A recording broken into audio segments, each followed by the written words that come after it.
Here's something for us to consider. The United Nations estimates that we will need $2 to $3 trillion per year to solve some of our major social issues like hunger, poverty, education, and healthcare. It seems almost insurmountable. We learned in session 1 that God's capital can be invested in 3 general areas: market return investing, impact investing, where the impact is the primary lens through which we make our investments, and giving. Giving is good, but philanthropy alone won't solve all or even most of the challenges the world is experiencing. Private capital provides access to a pool of funds that is currently in excess of $100 trillion and growing. To put that in perspective, that's more than 200 times what is given philanthropically each year. We need to leverage all 3 forms of capital to begin to attack our problems. They're better together. As we tackle these, we must look at return from more than a singular bottom line. We can only begin to tackle these things together through the power of compounding impact, not just financially, but also looking at the social, spiritual, and generational changes that can happen. Today, we're seeing solutions to the world's biggest problems coming from all directions. It's not just relief organizations, but entrepreneurs that are helping us solve some of our social challenges. With a kingdom mindset, they are redefining return, and we'll hear from a leading voice in the business who's doing that right now. Afterwards, we'll hear from one of our friends in the movement as they give us a practical framework on how we might begin to deploy all 3 types of capital. Let's watch. The education system is broken in many different ways, whether it's a lack of resources or a lack of opportunities or a lack of choices. But when you get granular, and you really look deeper, the system is broken because there are people that truly believe that based on the color of their skin or their background, their zip code, that they cannot achieve. Like, they really believe that in their heart. But it's gonna come out when we celebrate a low bar. So what makes movement different is that we have a extremely high bar of excellence and deep belief in the children that we serve. What makes movement different is that we don't operate in this savior mentality and complex that, like, without us, there would, what would this community do? Instead, we operate that we are a part of the community. We are a part of solving a problem. We are not the problem solvers. We are a part of the community. We are a part of closing an educational gap because it's something that our students deserve, not something that is like charity work for us. It makes us feel good. That's what makes movement different.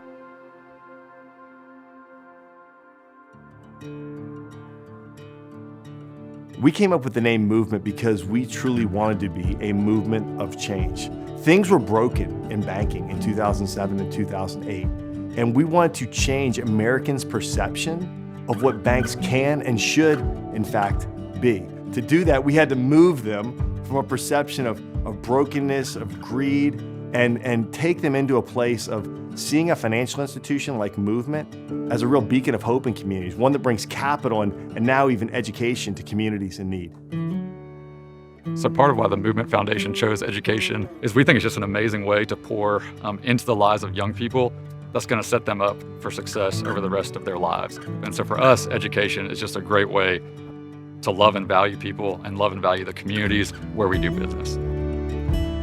So I actually thought it was cool that they wanted to do that. Of course, I had questions about, like, how are you doing that? And then worked with the organization to try to, like, weave it together and really make that connection live. And we're doing that now. So, for example, staff members, family members, and eventually scholars, when they qualify for a Movement mortgage loan, Movement Mortgage is going to help, their down payment towards purchasing a home.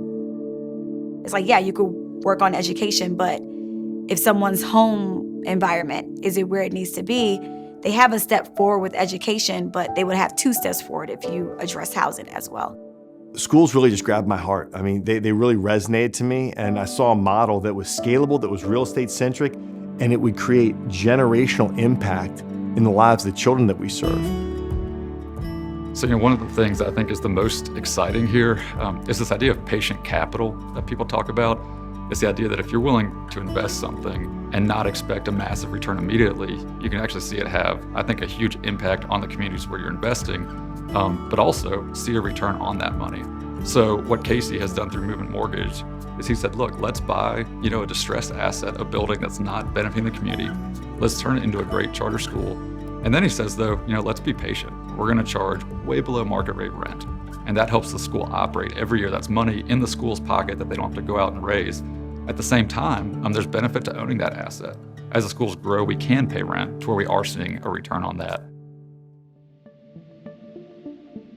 A study was done, and they did research to determine the likelihood of a city's upward mobility. Charlotte was ranked least likely. So based on where you are from, least likely to have upward mobility, like to actually get out of your situation. Movement schools are all in Charlotte right now. But where to start is folks actually knowing that there is opportunity for upward mobility. We believe that when we do that, we're truly gonna play a major role in that research that was shown.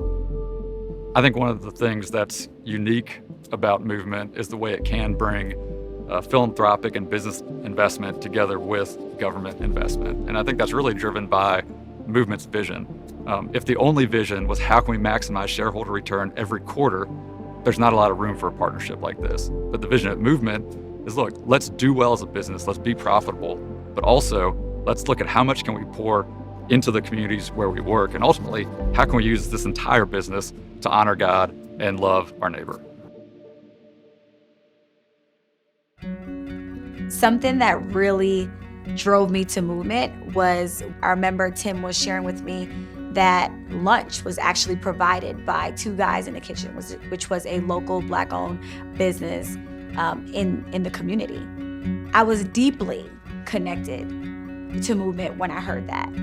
And that's one of the very few ways in which we do partner with the community, but it's so powerful and impactful that it's not just beneficial for us, because yes, we gotta feed kids, but like how beneficial that was to that organization and now what they're able to do. These kids, we realize that the majority of them come from under the poverty level, and that sometimes this may be the only meal that they eat. And when you know that, there is a different heart that goes into that food. Movement Schools has decided that they wanted to help a community, and they want to help that community through education. And by them doing that, it has opened up the doors for us to be able to help the community in other ways, economically. And a lot of the parents, we started learning in the first few years, would come to us and say, I need a job. Is there something I can do? And we're able now to hire from this community that movement is also serving, and we get to serve these people and providing them areas of stability that some have never seen. And that is what makes movement special. We have something that is building unity in a way that our world is still catching up with. So at the Movement Foundation, we're so encouraged to see returns in a lot of different areas where we invest. The number one return is what we're seeing in the lives of the students and the families who are part of movement schools. We want to see our kids and their families thrive. The other place we see a return is on the investments that we make in our movement school properties. They're able to pay rent back to the foundation, which helps us build even more schools going forward. And then finally, that movement mortgage is a thriving and growing business. And I believe they all feed into each other. So the employees at Movement Mortgage, one of the things I love to see is they get so excited to see the success of our schools and their students, and they're cheering for them. For the students and the parents at Movement Schools, they're so excited to see Movement Mortgage do well, serve their customers well. And it's rare you see sort of this bigger community cheering for each other. We've got the mortgage, we've got the schools, we've got the foundation, and we like to think of it as just one big movement community. This August, we are now adding an elementary school. So that would be 3 elementary schools, 1 middle school, and 3 pre-K campuses as well. So a total of 7 different campuses. And so when we step in and build these schools, we are actually able to provide our education solutions at 65 cents on the dollar that the traditional public school gets. Now, every one of our schools is tuition free, they are public, they're free to any kid in the school district. Now, the beautiful thing is, with that 65 cents, in just our 4th year of operation, we're having 400% better academic results. That means we're saving the taxpayer 35 cents in every education dollar, and we're having 4x the performance on those dollars invested. We think that's meaningful, both for the kids and for stewarding the dollar of every taxpayer in our state. Casey dreams big, and he dreams big, and he thinks about everyone in his dream. His dream isn't about him as an individual. What I appreciate about Casey's dreams is that his dreams is about truly providing opportunity so that others can actually do what he does. And that's different. A lot of folks can just give money to a certain organization and a certain cause. What he creates is opportunity so that you can become a multiplier.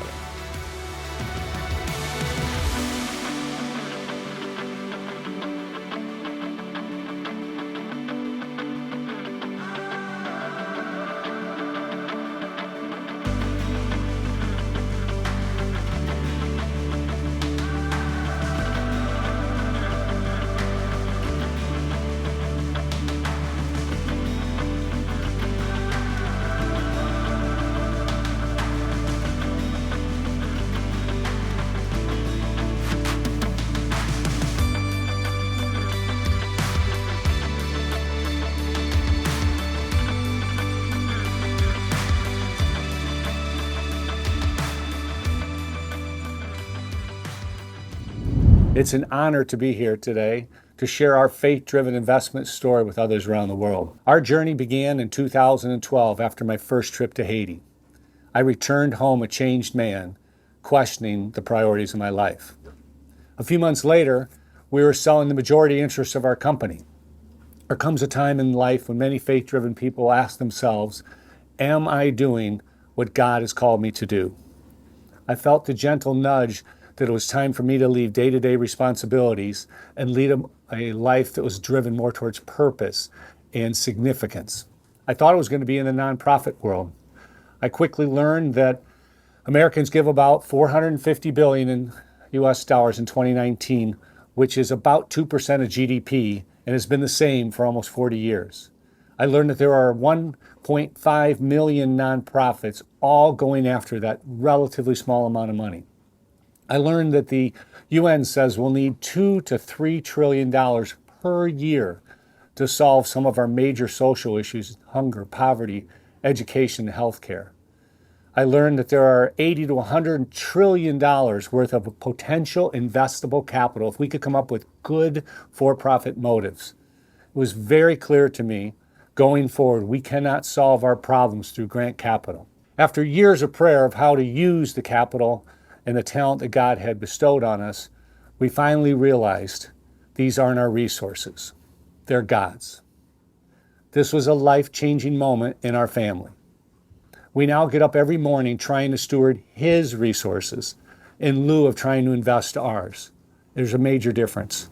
We sat down and put on a 2x2 all of our investments. On the x-axis, we used financials, and the y-axis was social and spiritual. In the lower left-hand quadrant, we called it buried talents, where no one wants to be. In the lower right-hand, we called it capitalistic, where most, if not all, of the money in the world is invested with a financial-only lens. In the upper right-hand quadrant, which we called maximizing talents, is the ultimate quadrant, where everyone wants to be in a 2x2, the winning quadrant. And then in the upper left-hand quadrant, we noticed we had investments there. How can this be? These were investments that our family loved to share with others when they asked for examples. After much debate, we called this the spirit-led quadrant, because it's clear you can't be in this quadrant if you're looking at financial-only returns or driven. It has to be coming from the Holy Spirit. So what's different about this quadrant? We learned there are 4 things: biblical, employing the marginalized, difficulty in raising capital, and the spirit-led entrepreneurs themselves. Biblical. Our faith in God and our faith in the entrepreneur supersedes our fear in losing money or lower returns. Jesus invites us to meet Him and to join Him where He is. And we know He's with the weak, the destitute, and the lonely. And our family's concern is if we don't meet Jesus where He is, we may miss Him entirely. We're employing the marginalized. Those are people that lack employable skills. They're returning citizens. In the developing countries, they're hard to reach rural areas where they don't have job opportunities. They're the uneducated or undereducated, and they're women taking care of their families. The third area is difficulty in raising capital. Normally, you're not going to see a strategic buyer come in and buy these companies or private equity firms backing them. We do most of our investments here as loans in this quadrant. And third is the scaling is not the leading objective. Survivability and sustainability is. Next is spirit-led entrepreneurs. They care about impacting humanity way more than they do about financial returns. Most of the investments we have are with women and people of color, and that's very motivating to us. Spirit-led founders are just incredibly humble people. They just care about serving the poor, and being around them makes us better people. Most of us aren't naturally wired for this I sacrifice, we win philosophy that Praxis has presented to us. Is called the redemptive frame or the redemptive investment philosophy. You're swimming against the grain, as I would say. Most people start in that upper right-hand quadrant. It makes the most sense. And anytime you slightly move to the left, it's very, very difficult. Our entire lives, we've been programmed to seek high returns, short period of time with low risk. When you're in the spirit-led investment quadrant, it's higher risk, lower returns, longer periods of time. The spirit-led quadrant, however, is the perfect place to start in our opinion. There's over $1 trillion currently in donor-advised fund and foundations. If you have passion for a specific company or industry, contact Impact Foundation and have them help you put an investment in place. In summary, we certainly don't have all the answers. We know that God equips and challenges everyone differently, and we respect that. We now look through a different lens, however, and we serve a different financial advisor.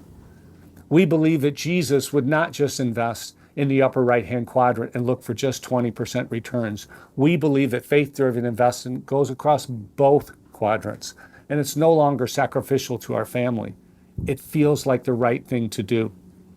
We're targeting that half of our investments will be in the upper left-hand quadrant and half will be in the upper right-hand quadrant. In closing, we all know that grants won't solve our social issues going forward. So as Christians, if we don't invest in spirit-led companies or investments, who will?